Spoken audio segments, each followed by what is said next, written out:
There we go. And then I'll move this out of the way. Okay, so now we're recording. I'm not sure I wanted to do that. So what's Jupyter Notebook? For those of you who haven't encountered it before, Jupyter stands for, well, it was originally titled Jupyter because it stands for Julia, Python, and R. Julia, Python, and R. So the idea was to have a notebook that you can combine multiple languages in and render all the code out and make it easily viewable in web browsers. So it has evolved past those 3 languages to, I think, over 40, probably even more since then.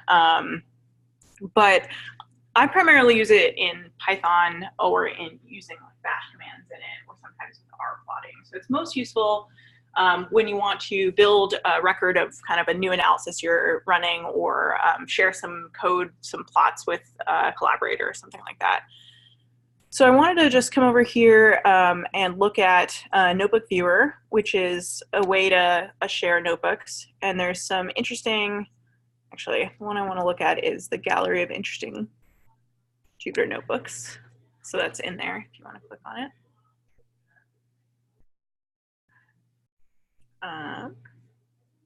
Where'd it go? I can't remember where the correct link is.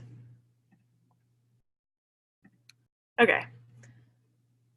So this should take us to a relevant one. So this, for example, is a notebook on a tutorial for plotting in Python. And so you can see that it starts with like some normal text to give you some links, and then it provides an introduction. You can go down, let's just scroll down just to give you an idea, and you can get a plot rendered in line. So this can be really helpful for sharing your data. So we might as well try and do it ourselves, and I'll give you some code that will work to start. So how many people came to the Conda tutorial and are already using Conda to install things?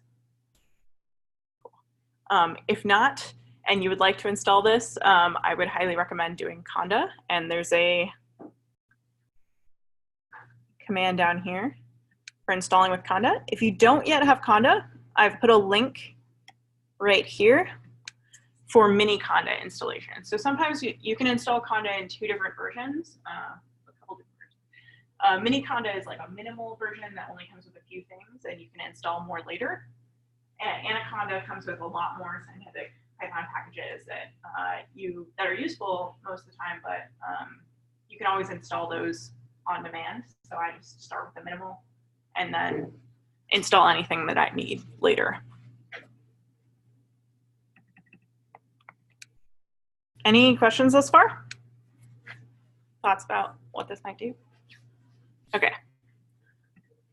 So if you are following along over here, come into your terminal.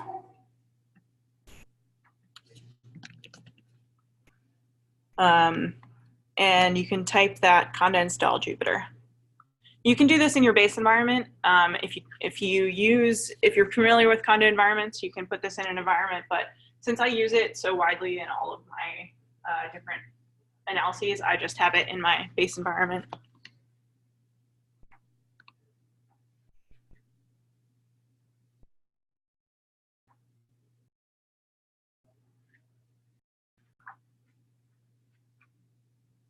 So for those of you who aren't familiar with Conda, Conda is a package manager that has a series of channels like biology-focused packages or statistics-focused packages. All of that's kind of in the BioConda channel, and then there's something called Conda Forge, which runs a lot of has a lot of R channels actually, but then some of the does Conda Forge have like underlying dependencies that BioConda is built on? Yeah. So they're just a bunch of, it's a package repository online that allows you to easily find and download whatever packages. Nearly almost all packages that I use these days are in Conda. Okay, so for me, it was already installed. Is anyone running the installation and need me to wait or anything? Okay. So if you want to follow along with the plots, I'm going to use a plotting library called Seaborn, which just makes prettier Python plots. So I like that a lot, and I've put a link a little bit lower down that'll link you to the Seaborn documentation. But if you just type in those, that'll install the Seaborn library and the matplotlib library, which is also very useful for Python plotting.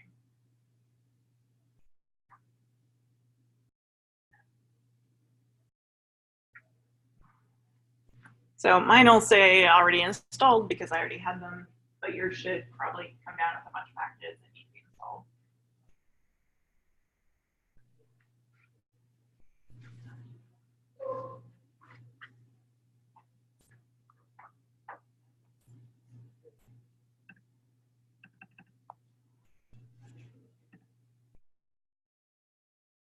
Okay. So now we should have Jupyter, Seaborn, Matplotlib. We can actually go ahead and launch the notebook and get started. So to launch it, you just type Jupyter Notebook in your command line. Can everyone see that? Is that big enough? I can go bigger. All right.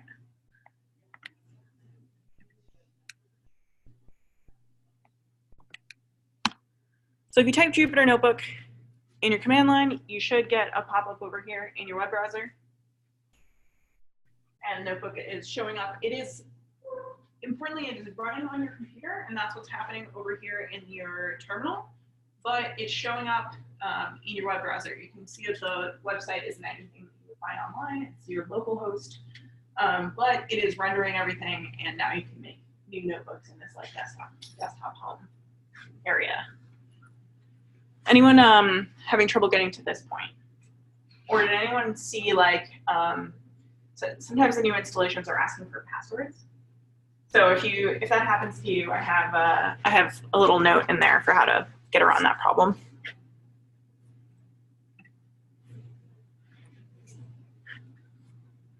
Okay, so to create a new notebook, you come up to the top in that new section, and mine just has Python 3 because that's the only kernel I've installed. But if you install other kernels, you could see like a Python 2 or an R notebook there, and you could run those.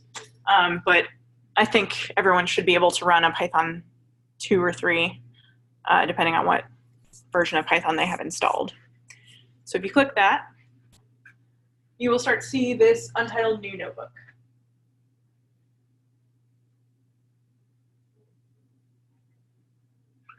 Okay. So now we can actually start to do things. You can type, if you're familiar with Python, you can type hello world.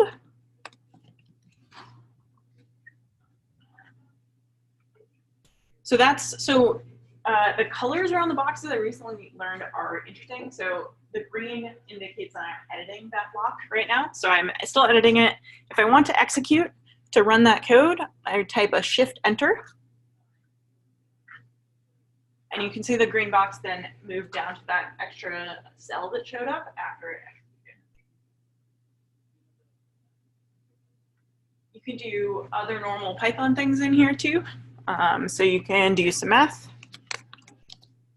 2 plus 3, you get 5. So you can execute code like this, which can be useful if you're running analyses. But the really useful thing is you can combine Markdown as well as plots in this.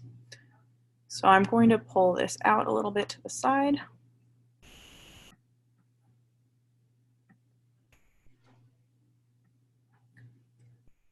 I'll pull these right next to each other.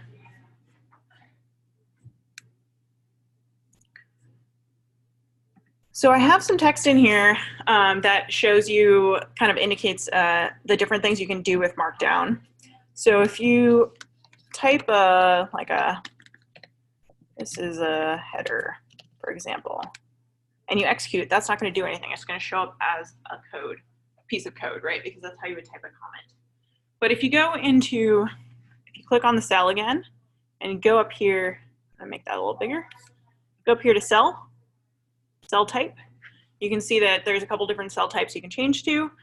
And if you change it to Markdown, this will automatically change into a different type of font. And when you execute it, it will show up as a header. So the Markdown language is really useful for rendering things like really easily into HTML. So you have, or into rendered on your browser. So there's a bunch of ways you can do. So if you copy and paste this block in, and you change the cell type to Markdown, we can have a look at the couple different ways that this is, the things that I've used in here. The hashes, at the front are for headers. So if you use one, it's going to be the biggest header, and you can add the pound sign, additional pound signs to make it smaller header. And then you can do lists. You can make them bold. You can make them italic. You can format different equations, use LaTeX, that sort of thing. So this is just to make your notebook prettier. So this is really useful if you're if you want to have different sections. You can put headers where you have different sections, and that way it'll be easier to determine to see the difference between those sections, etc. So these are, Markdown's just kind of a language that you can learn, or you can just Google whatever syntax you need when you need it, which is the way we kind of learn everything. But really useful if you're running Jupyter notebooks. Okay, so what about plotting?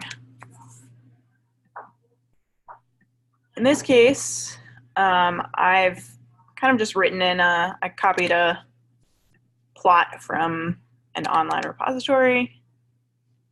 It uses a somewhat questionable old data set, but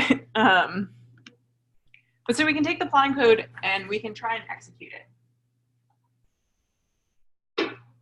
Why didn't that work? So what it's showing here is that it made a zebra and an object called a facet group, but that's not rendering. It's not showing up in my plot. So it turns out there's one more little incantation you need to add to plots. So you can click on this cell and go to Insert, Cell Above.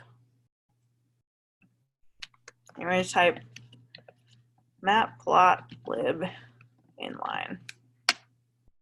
So this is just a magic incantation that makes plots show up inline. If you then execute again with Shift Enter, you should see a plot showing up.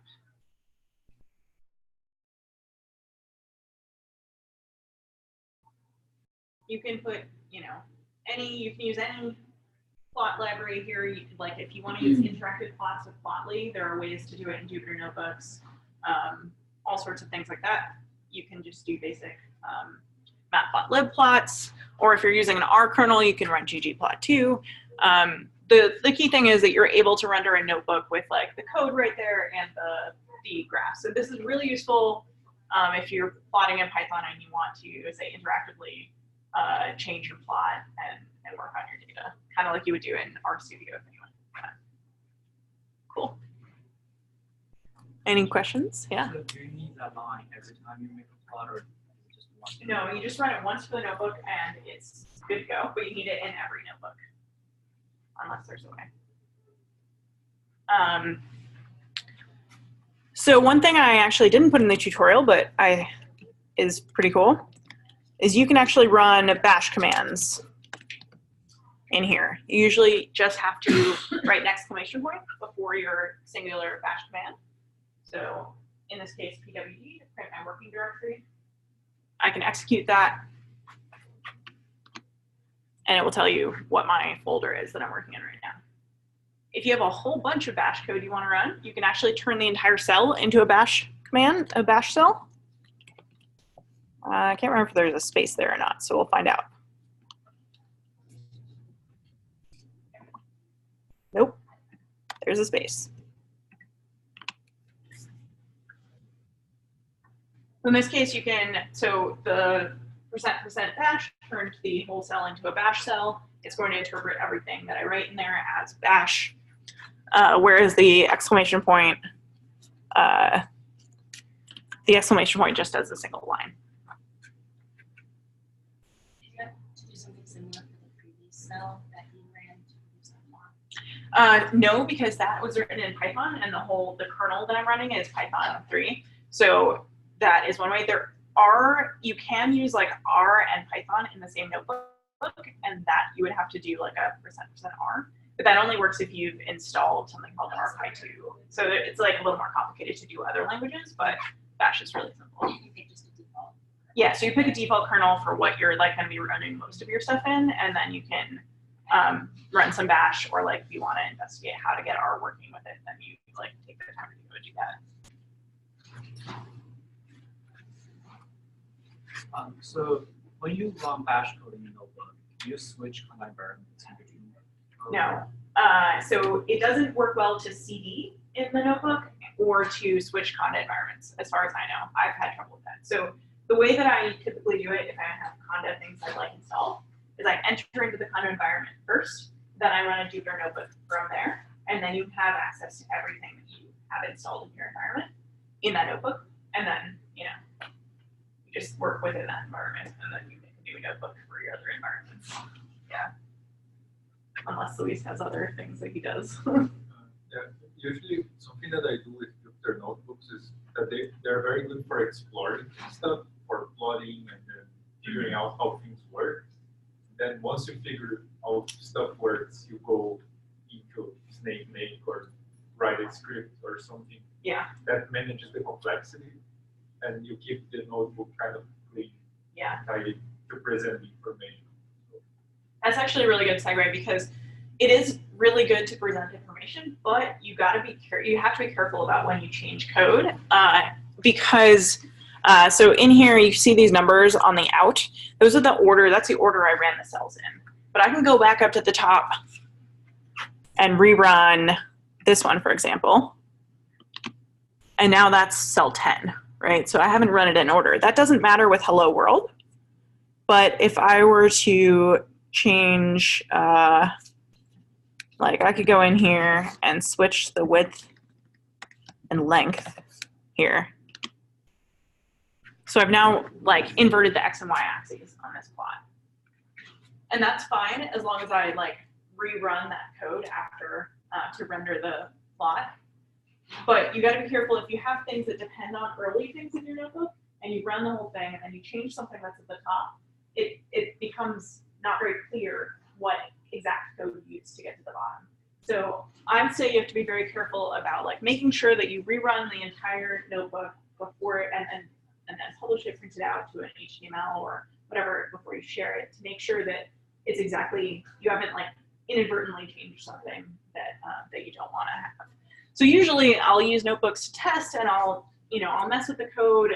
I'll copy and paste. I'll have a bunch of different versions of the plot, and then when I figure out the one that I like, you can actually export this code into Python, or you can export the notebook to PDF or HTML so you can view it. Then you can export the code to Python, and then you can run that as you would run an old Python script with a little bit of cleanup. But yeah, so that's how. You put the run in the top, so it's shortcut will run through everything. Yeah, so actually that'll run just one, and then I think it's like, is it run all? Kernel, yeah. So you can restart and run all. So that's what I would usually do before, being certain, like before handing off my notebook. Just restart it, run all, make sure everything's showing up properly, I haven't screwed up any code, and then that will, and then you can export it. So there's a section here on sharing notebooks. So you can file, you can rename. So let's first of all give this a name. Something like Jupyter tutorial. Name it appropriately, store it somewhere good. And then, so you can download it as any one of these different formats. So Python, HTML, Markdown, LaTeX, etc. These will, depend on what kind of code you have in there, how well that'll go. But yeah, so I would normally like download it as, like save it as an IPy notebook, IPy NB, save that. That actually, if you put that on GitHub, it will render. You'll be able to see this exactly like on GitHub. So it's pretty useful that way, or you can export it to HTML, and that way someone can just open it without looking at GitHub. So normally I would just save it to GitHub, and then you can view it on there. But if you're sending it around, just export to HTML or PDF. And this download as Python, that's where it converts it into a script that you could then run from the command line.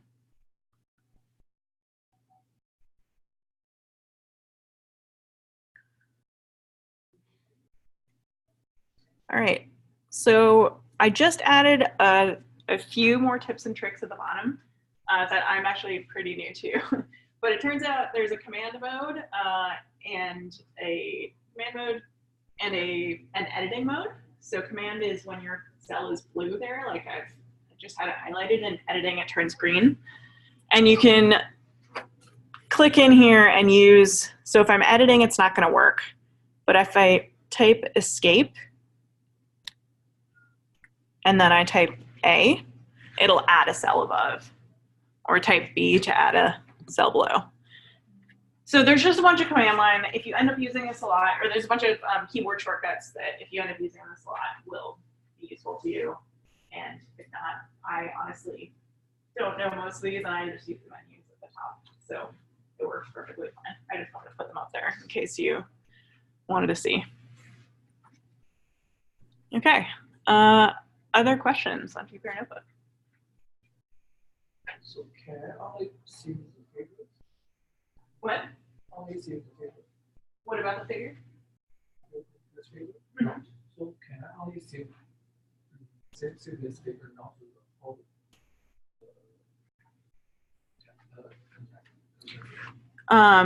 So you can see, so it should show up with all of its context there with all the text.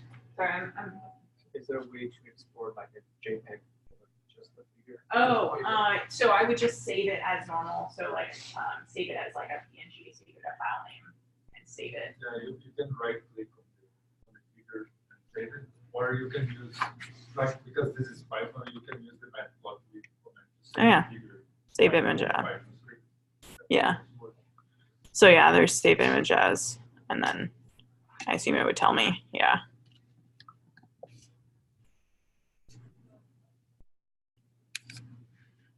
Cool.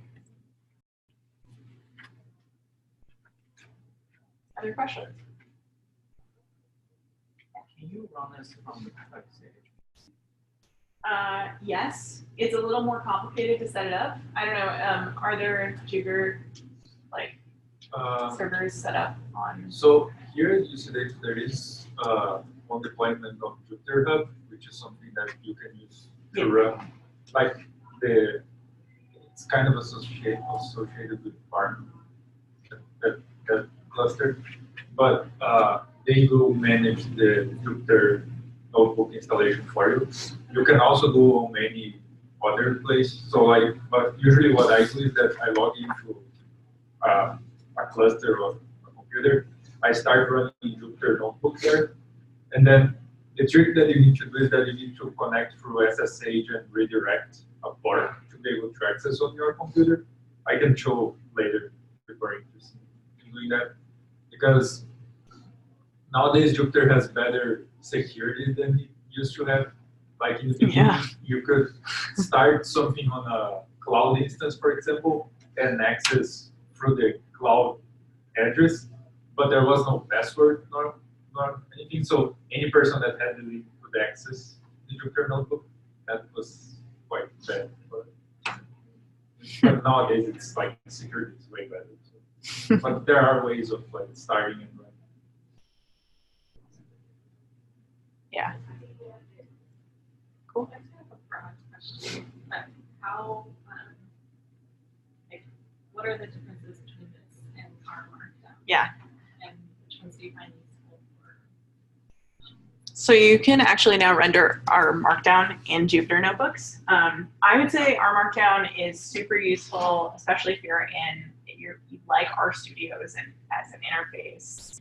You're using mostly R. It's honestly going to come down to preference and just like how many different languages you're using, because Jupyter is a lot easier to include Bash and Python and some other things. But R Markdown, I think that so I think I would just continue using it if you're familiar with it and you like it. But I don't know. I find Jupyter a lot easier to share. Like, there's a lot of ways to share your Jupyter notebook. But there's a lot of overlap. Yeah, there's a lot of overlap. They're designed to do the same thing, right? Keep the entire analysis and the code and your plots all in the same place. And RStudio is already doing what Jupyter Notebook tries to do, which is just to render the plots and make it easier to edit. So, I think they're just two different sides of it. So something I just learned yesterday is you run Jupyter Lab instead of Jupyter Notebook, actually, like that whole product is.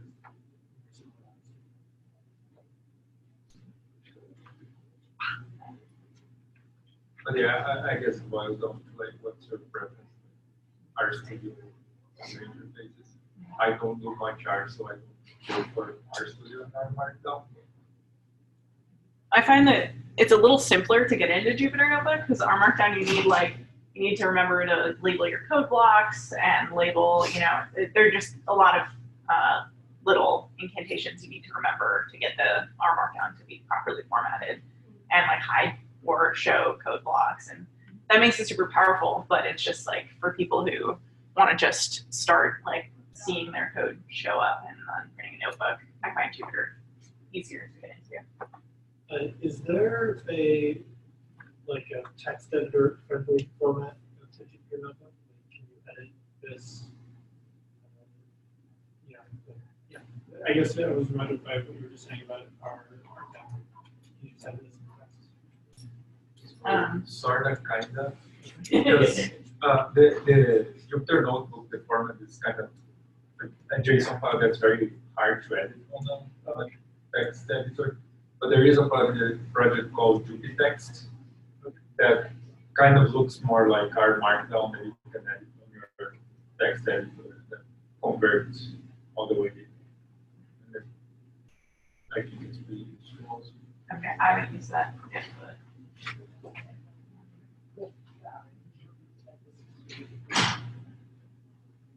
Cool. Sorry, so circling back to the RStudio stuff, because I've tried Jupyter multiple times and always find myself going back to RStudio because I really like the variable window that shows you what's actually in the variable right now. Is there some kind of add-on that you can put on Jupyter? So that's Jupyter Lab. Yeah. So Jupyter Lab is the thing that looks more like RStudio. That's more like a full environment around for doing data analysis. Jupyter notebooks are kind of like if you have one notebook, you're kind of making only one either. So I'll take a look at Jupyter Lab. Yeah, free to install, easy, and kind of installable. Yeah. So I just haven't played with it too much. But if you have R code, you can use that. Yeah, you just need to have an R kernel. So that thing at the top, you need to install an R kernel. Mine is Python 3, so if I had additional ones, so if I wanted to make a new notebook, if I had additional kernels here, they would show up. So we can link out to like installing R kernel.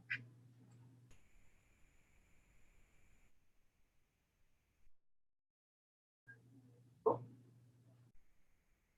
All right, that's the Whirlwind Jupyter tour. I'm open to other questions about anything else too, if anyone wants to ask. I'm gonna stop recording over here.